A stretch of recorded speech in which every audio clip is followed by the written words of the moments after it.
Also walking in to the AEW space and locker room, you've really never been in that environment. You know, how was it, A? But like B, like you've, like we said, worked with all these companies. There's a lot of names back there of people that you've also worked with. Was there anybody you were looking forward to like catching up with or seeing or anything like that when you showed up at AEW? I've had a few interviews since, and everybody asks everybody's heard about how great the locker room. I'm kind of loose now. I'm late in life. I have a family. I've done X, Y, and Z. Traditionally, my least favorite part of going into a new place wrestling wise is meeting new people. I grew up, I was always kind of a recluse, socially awkward, not that comfortable of a person. And when you first go into a wrestling locker room, etiquette wise, that's a big deal. So for Chris Ford, the socially awkward kid from Rutherford, New Jersey, who is very overweight, had a terrible speech impediment, I definitely have ADD, ADHD, all that type of stuff. Whenever I would go into a locker room with people that I didn't know, it was a very uneasy feeling, an uneasy situation. And you go up and you shake your hand, you try your best to introduce yourself to everybody. Inevitably, there's somebody you should introduce yourself to, but you see they're having a conversation with somebody. Now, do you stop the conversation and say, hey, how are you? Or do you wait till they stop? And if you wait till they stop and then they walk on, are you now seen as snubbing them that you didn't say hello? There's this whole crazy dynamic that plays worse into a person like mine's psyche when you go into a locker room. And from independent shows to ECW to WCW to WWE, it's a very important scenario, and it was always social situations have always traditionally been very awkward for me as a person, for Chris Ford. So I go in there and there's some people that I know. There are the situations where guys are having conversations that seem like important conversations, but overall, this locker room was by far the most welcoming, most relaxed, most easygoing I've ever been a part of. I introduced myself to a lot of people. A lot of people introduced themselves to me. They were familiar with my work as Crowbar and as Devin Storm going way, way back. Yeah. It was a very welcoming locker room for me right now. But I think back, it would have especially been a super welcoming locker room for 17 and 18-year-old Chris Ford way back when. Just a fantastic vibe, fantastic atmosphere. There were guys like, I like to say I have a foot in the old school, a foot in the new school. That being, I was brought up and trained old school style. I have a lot of the old school values. But when it came to, I'm not old school wrestling culture wise. When I would be a part of the independents, ECW, WCW, I was never the kind of guy that would go out, tear things up, and be a complete nut. I'd go out once in a while. I would have a meal, have some beers, and that was it. But not that often.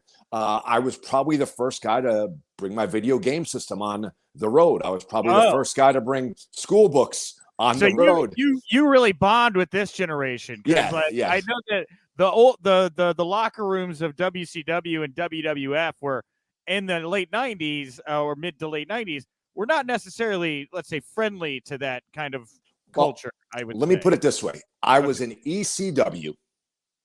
I was a full-time student, bringing my game console on the road and bringing my school books into the locker room so I could get done what I had to get done. How do you think that fit in culturally there? I've heard some pretty wild stories about the ECW guys, and I don't really feel like a lot of them were probably sitting around reading, medical books and I don't know about video games. I guess video games are still pretty new at that point. So yeah, but weird experience at the time. Tough experience.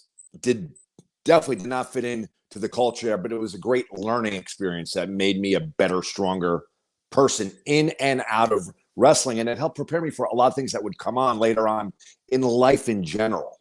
Yeah. Are you happy to see the direction that the locker room and backstage culture for wrestling headed right now? Because it seems like you were a little ahead of the curve of where we're at right now. Absolutely. For years, I'd say for a good part of the past 18 to 20 years after WCW, love wrestling. As I said, I freely profess that. I am the biggest fan going. I would show up to shows. If they were close to home, I would often show up dressed. I would go do my match. If it was close enough to home, I would just leave in my tights and I would go home. I had no idea of the cultural part of pro wrestling or what was going on or how things were.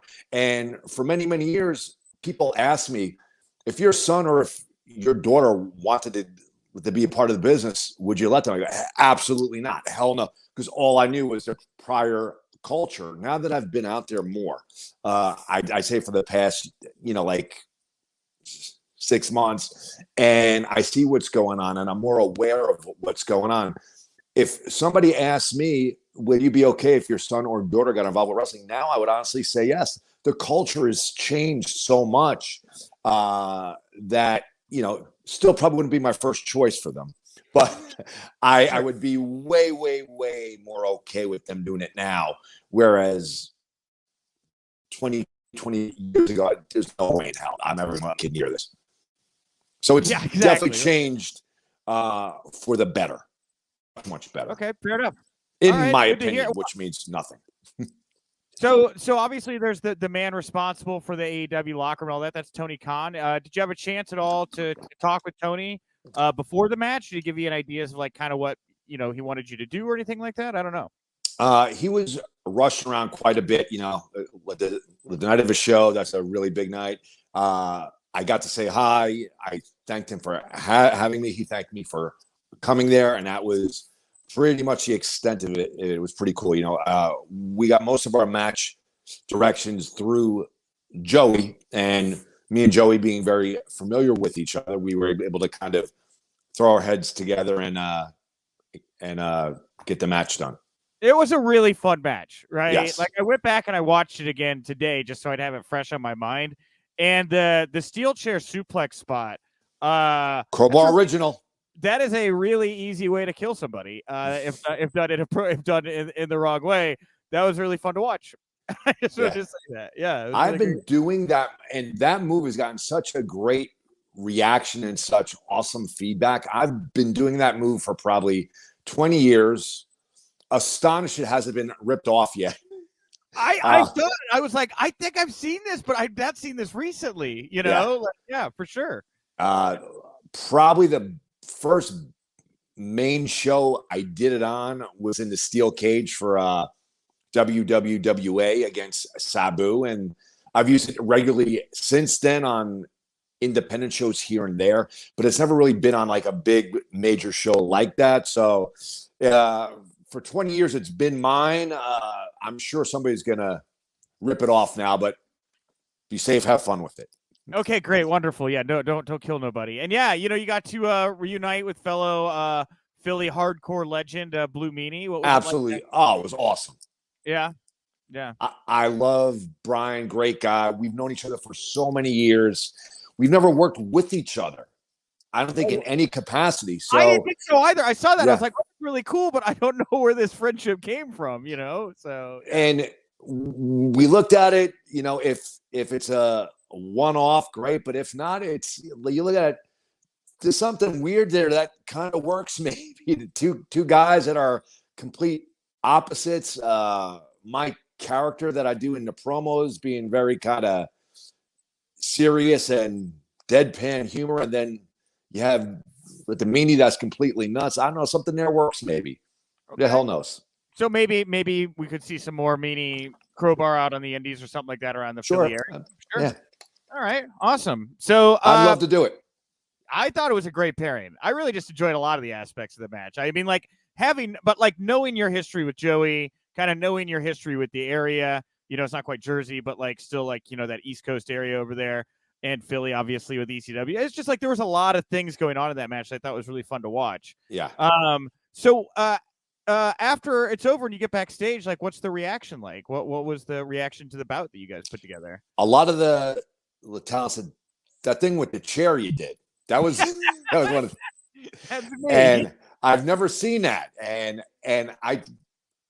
my reaction was, I've been doing that for 20 years, just totally under the radar. Was a fun match. Everybody seemed to like it. There was a lot of action. The show was going over when they were taping, so we had more of a structured story to get to the finish, but they really wanted us to end the match where it was, so it was a kind of abrupt Death Valley driver. Right. We did have more of a story there, so maybe one day we'll see.